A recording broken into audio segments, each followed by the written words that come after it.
Welcome. In this video, I'll explain how to transfer your money from Cash App to your LSSC account easily and step by step. Let's get started. First, open the LSSC app. Tap on My Profile.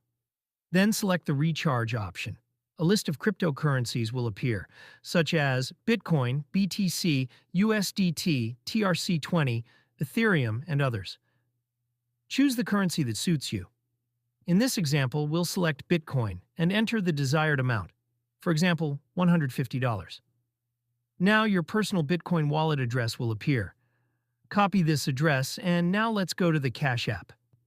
In the Cash App, after opening the app, tap the Bitcoin icon at the bottom, then select the Withdraw Bitcoin option.